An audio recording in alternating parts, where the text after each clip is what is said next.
handstand tuck on a box. So you're going to place your knees onto a box and you're going to walk your hands up as far as you can to the box.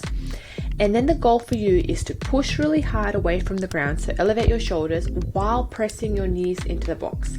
This will really teach you the correct alignment of that posterior pelvic tilt, how you have to suck your lower belly in, how you have to pull your ribs in, and also how to compress. So, after this, you can kind of visualize that when you extend your leg up straight into the air, your body line should stay completely straight, and that's how we progress towards the handstand. But this is a really nice variation for you if you struggle with hamstring flexibility, so you can't do the L handstand on a box. You can do this variation, and it's really nice for warming up, activating, and practicing the alignment. So this is the 45-degree chest to the wall. You can notice that I'm not close to the wall like I was in my regular chest to wall, but this is still maintaining a really nice position. So if you remember the wall drill where your hands were on the wall and you're trying to maintain this nice posterior pelvic tilt, it's the exact same thing. But now you're in a handstand, chest to wall, butt is squeezed, feet and knees are together, lower belly is in, core is tight, you're pushing away from the floor and you're holding that for time. So chest to wall handstand. How do we get into a chest to wall? As a beginner, you're going to take a lot of little steps. So you fight for that chest to wall by taking a lot of little steps up as close as you can to the wall and then finding that good alignment when you get chest to the wall. So what you want to imagine, toes are touching the wall, nose is touching the wall. Everything else is not touching the wall. So basically I have to get into that nice alignment where my lower belly is sucked in, my ribs are not touching the floor, I'm pushing away from the ground nice and tall. Now if you can't get this close to the wall, that's okay. All of the cues still remain the same. Get as close as you're comfortable. Okay, a lot of people ask, what should I do with the head? The head should be pretty relaxed. So your biceps should be by your ears and your gaze should be on the floor in between your hands. So don't look at the back wall, more so look at the floor in between your hands. This way, obviously, when you're balancing later on without the wall, it's going to be a lot more easier to find balance if you're looking at the floor in between your hands versus if you are looking at the back wall. This is another variation of balancing where you're looking at your feet or trying to look for your feet, but this is more advanced. So, you want to build those habits of where you're looking at by doing chest to wall, and that's looking at the floor. Horse stance front view. I take my 5 steps and you're going to notice that I sink down. I drive my knees out immediately. So the goal is to drive the knees out and drive the hips forward as I get into that horse stance position. My thighs are parallel to the ground and I try to maintain that position for the duration of the time. Now with the toes, they can be slightly turned out. I'm using shoes here, so it makes a little bit of a difference. If you are flat feet without any shoes, if you are barefoot, you're going to be able to really feel the ground a lot more. So I suggest doing all of your exercises in bare feet. You're going to notice that you're able to grip the floor a lot better, you're able to have a better connection with your body, and your feet, of course, will get trained a lot better, which is what we want. Okay, so the isometric supported hold. I've got a bench here, which I'm going to use to help me get into that lowest position that I can. It's just a bit of safety and it's a bit of support, and you're going to notice how I play around with how much support I'm using. So I still want to be using my legs a lot. I still want to be thinking about driving my feet into each other. I still want to be thinking about locking the knees, activating the thighs, and keeping myself upright as much as possible. And then I can play around with how much assistance I need from that bench, as long as my legs are still working, still on fire, and everything's super active.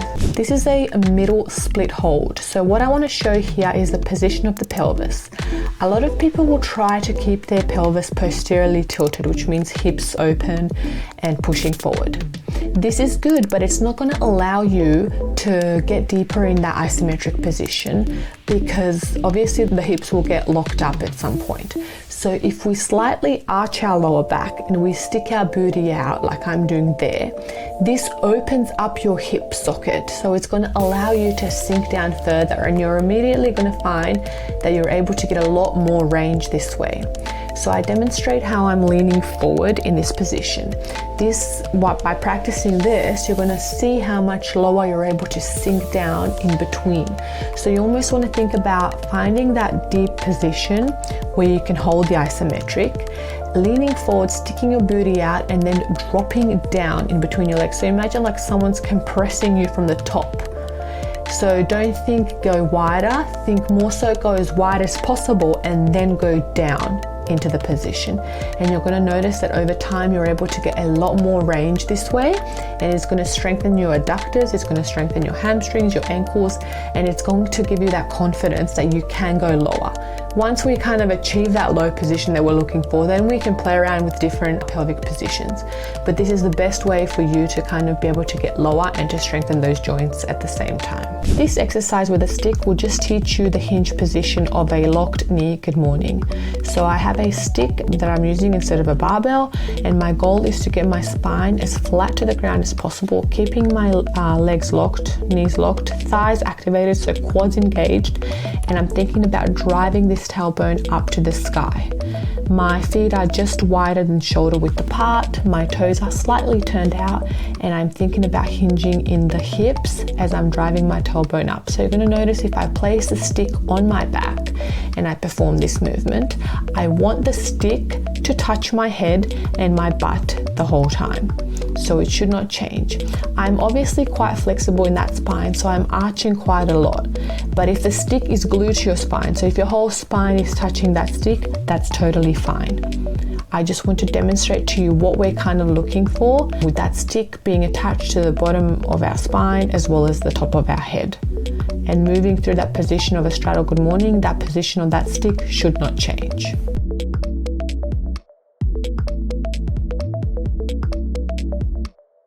Elevated straddle up. So I'm sitting on a box here. You can choose a box which allows you to perform this movement. So a little bit higher is fine, but don't go too high. We still want to challenge those legs really, really well.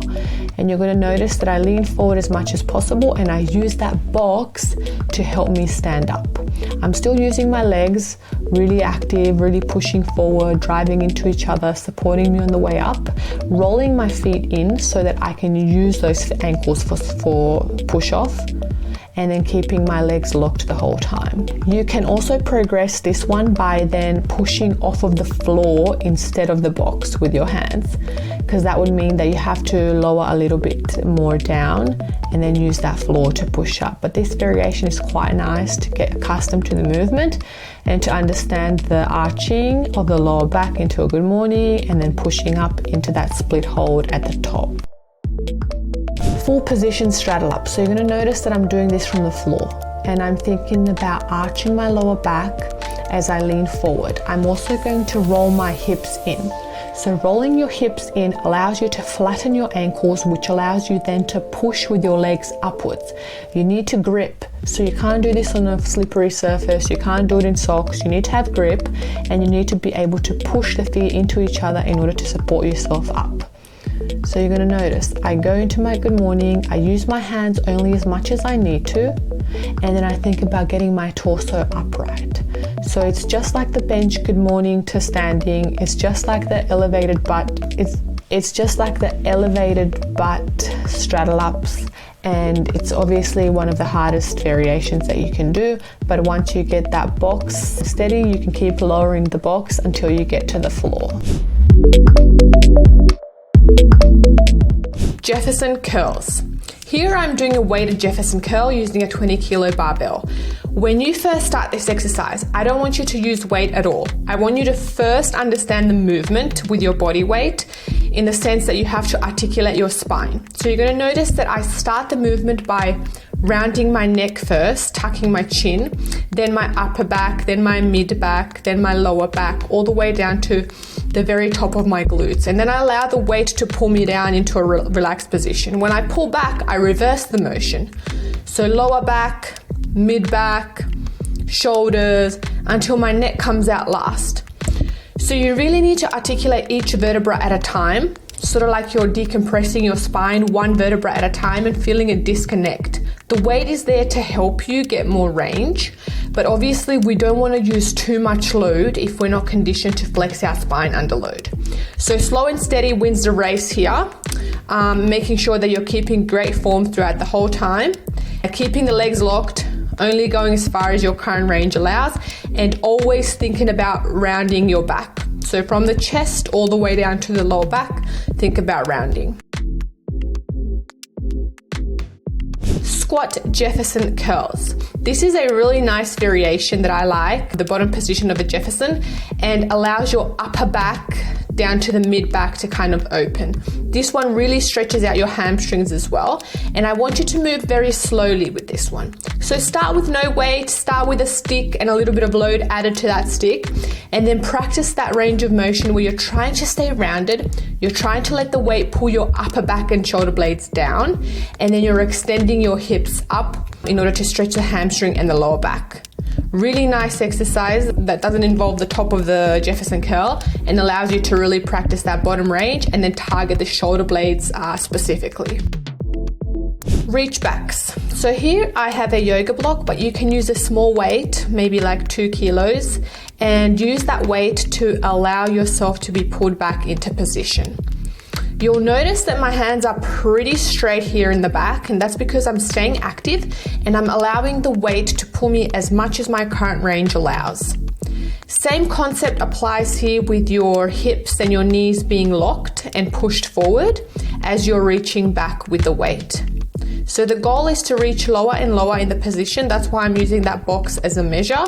And to complete the reps with control for the prescribed number, and then pause for 10 seconds in the last rep. You're also going to notice that I tend to open my shoulders first before allowing myself to reach back. That's because I want to lead the movement with my shoulders. So essentially your armpits should always stay in line with your shoulders. They shouldn't be like following behind or reaching too far in front. They should be in line with your ears, and then pulling back into position, again using your core.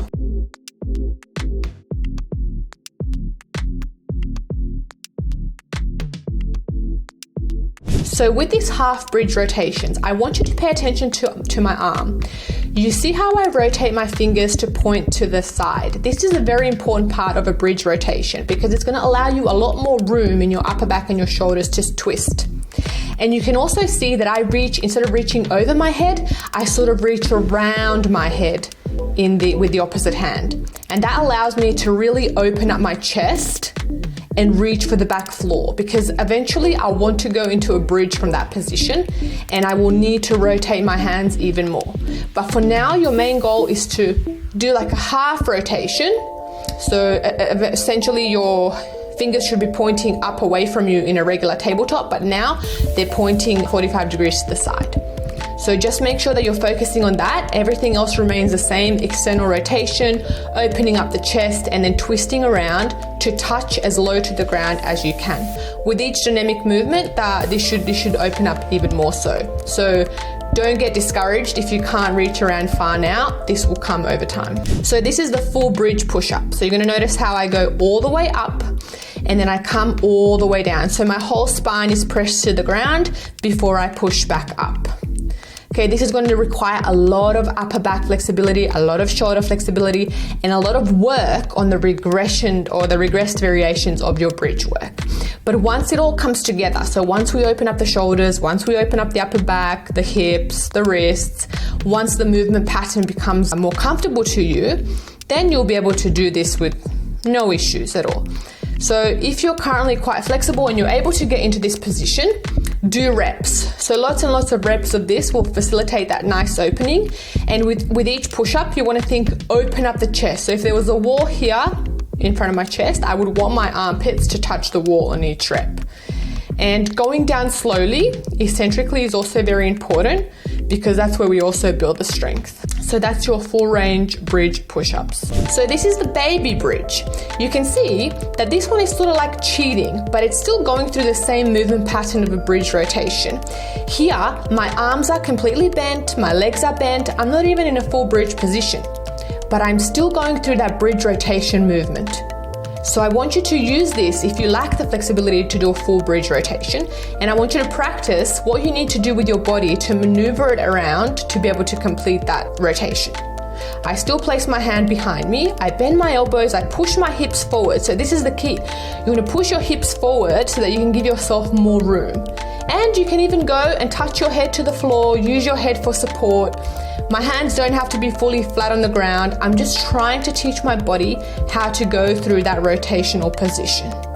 That's your modified baby bridge. So this is the half bridge rotation. So you're going to notice that instead of rotating my palm to only one side, I'm going to now rotate my palm fully where my fingers are pointing towards my feet. And then I reach around aiming to get into that bridge position. I'm not going to rotate out, I'm just going to find that bridge position, then I'm going to come back. Okay, so now we're rotating our hand even more and we're looking for that bridge position, trying to find it, place our opposite hand on the floor and then come back. Everything's done with control.